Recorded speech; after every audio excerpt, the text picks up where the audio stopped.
Matematika Sosial Part 2 yang akan kita bahas tentang bunga tunggal, pajak, bruto, neto, dan tara.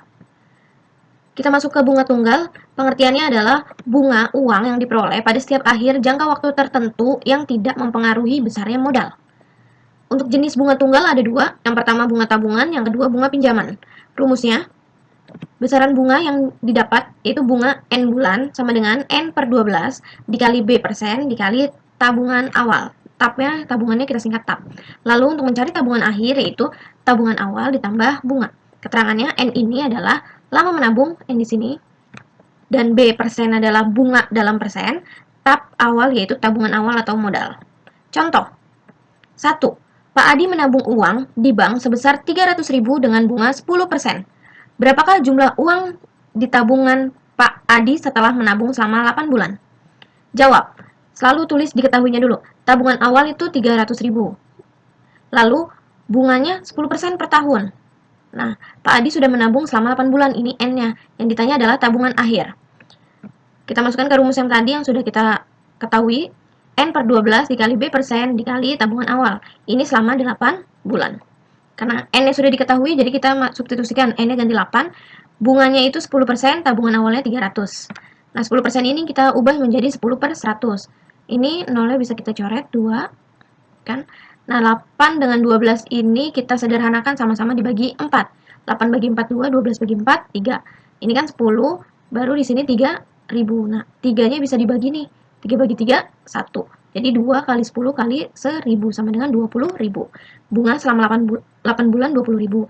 Nah, yang ditanya tabungan akhir. Tabungan akhirnya berapa? Berarti tabungan awal ditambah bunga. 300 ditambah 20.000 yang tadi sudah kita hitung. Sama dengan 320. Contoh kedua. Wafi menabung di bank sebesar 2 juta dengan suku bunga tunggal 6% per tahun. Agar jumlah tabungan menjadi 2.080.000, maka Wafi harus menabung selama, tulis dulu diketahuinya, tabungan awalnya 2 juta, tabungan akhirnya 2.080. Bunga persennya itu 6%. Yang ditanya lama menabung atau N. Nah, sebelumnya kita hitung dulu nih, besar bunga yang didapat oleh Wafi itu dari tabungan akhir dikurang tabungan awal. 2.080 dikurang 2 juta. Berarti Wafi mendapat 80.000. Kemudian, kita hitung nih dengan rumus N bulan. N-nya kan masih dicari. Nah, bunganya tadi 80.000, N-nya tulis tetap N, B-nya 6%, tabungan awalnya 2 juta. 6%-nya kita rubah menjadi 6 per 100. Di sini 100, nolnya 2 kita coret. Lalu 12 sama 6. Berarti sisa 2 di sini. Nah, 2 di bawah kita bagi dengan 2 sama dengan 1. Nah, maka jadinya 80.000 sama dengan N dikali 10.000. Berarti N-nya didapat 80.000 dibagi 10.000. Kita coret 0 4 atas dan bawah, jadinya N sama dengan 8. Berarti Wafi harus menabung selama 8 bulan agar mendapat tabungan 2.080.000. Lanjut ke pajak. Pajak adalah suatu kewajiban yang dibebankan kepada masyarakat untuk menyerahkan sebagian kekayaan kepada negara menurut peraturan yang telah ditetapkan pemerintah. Pajak itu ada dua. Yang pertama, PPN, pajak pertambahan nilai, adalah pajak yang harus dibayar oleh pembeli kepada penjual atas konsumsi atau pembelian barang atau jasa. Rumusnya yaitu, kita cari dulu nih PPN-nya, pajak persen dikali harga awal. Lalu nanti kita hitung lagi berapa yang akan uang yang harus dibayarkan, yaitu harga awal ditambah PPN. Nah, yang kedua yaitu PPH, pajak penghasilan, adalah potongan gaji dari pekerja yang diberikan kepada pemerintah sebagai pemenuhan kewajiban pekerja kepada negara. Rumusnya yaitu PPH itu pajak persen dikali gaji pekerja. Habis itu gaji yang diterima berapa? Itu dengan cara gaji awal dikurang PPH. Nah, contoh 1. Anton membeli sepeda motor dengan harga 3.500.000 yang dikenakan pajak pertambahan nilai atau PPN sebesar 10%. Jumlah uang yang harus dibayarkan Anton adalah, tulis dulu diketahuinya, yaitu harga awalnya 3.500.000, pajaknya 10%. Yang ditanya harga pembeliannya. Kita hitung dulu PPN-nya. Pajak persen dikali harga awalnya. Berarti 10% dikali 3.500.000. 10 per 100 dikali 3.500.000, nolnya bisa kita coret. 100 sama di sini 2, tinggal 10 dikalikan dengan 35.000 jadi 350.000. Sudah dapat PPN-nya, lalu kita hitung uang harus dibayarkan berapa dengan cara harga awal ditambah PPN. Berarti 3.500.000 ditambah 350 sama dengan 3.850. Ini yang harus dibayarkan oleh Anton atau harga pembeliannya. Contoh yang kedua, yaitu seorang karyawan swasta mendapat gaji 6 juta dengan penghasilan tidak kena pajak 1 juta. Jika besar pajak penghasilan 15%, maka besar gaji yang diterima karyawan swasta tersebut adalah, terus dulu diketahuinya, gaji awalnya 6 juta. Nah, di sini ada gaji pekerja itu karena di soal penghasilan tidak kena pajak itu 1 juta, berarti 6 juta dikurang 1 juta, yaitu 5 juta. Pajaknya 15%. Berapa gaji yang diterima?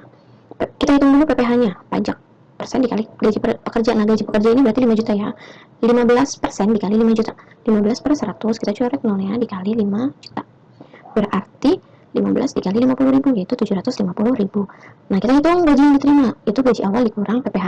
Gaji awal berarti gaji yang awalnya itu berapa? 6 juta dikurang PPh. 6 juta dikurang 750.000 sama dengan 5 juta 250. Berarti gaji yang diterima adalah segini. Nah, bisa dilihat ya, kalau PPN itu ditambah, PPh itu dikurang. Bedanya di situ. Lanjut ke bruto, neto, dan tara. Nah, kita perhatikan gambar di sini. Ini ada kemasan makanan dibungkus dengan styrofoam. Nah, tara yaitu berat styrofoamnya, neto berat isinya atau berat makanannya, bruto berat semuanya, isi ditambah bungkus. Nah, kalau gambar air mineral ini, taranya yaitu berat botolnya, neto berat airnya, bruto berat semuanya, air dan botol. Atau dengan kata lain, tara itu potongan berat, kemasan atau bungkus. Kalau neto itu berat bersih, jadi isinya. Nah, kalau bruto berat kotor, kemasan ditambah isi. Untuk rumusnya, bruto, neto ditambah tara. Nah, kalau ditanya neto berarti bruto dikurang tara. Kalau ditanya tara berarti bruto dikurang neto. Kita ke contoh. 1. Sebuah makanan kemasan tertulis brutonya 10 gram dan taranya 1 gram. Berapa kan netonya? Nah, terus diketahuinya brutonya 10 gram, taranya 1 gram. Satunya sudah sama kan? Berarti bisa langsung kita hitung. Mencari neto yaitu bruto dikurang tara. Berarti brutonya 10 dikurang 1 sama dengan 9%. Contoh kedua, pada kemasan deterjen tertulis brutonya 900 gram dan taranya 1%. Berapa kan netonya? Terus diketahuinya dulu. Nah, di sini bruto dan tara satuannya berbeda. Brutonya gram, taranya persen. Kita buat persen ini menjadi gram. Gimana caranya? Berarti tara itu kan bungkus. 1% dari bruto kan? Nah, berarti 1 per 100 dikali 900. Berarti 100 kita nolnya bisa kita bagi, kita coret, sisa 9 gram. Sudah sama-sama gram, bisa kita hitung netonya. Berarti neto sama dengan bruto dikurang tara. Berarti 900 dikurang 9 sama dengan 891 gram.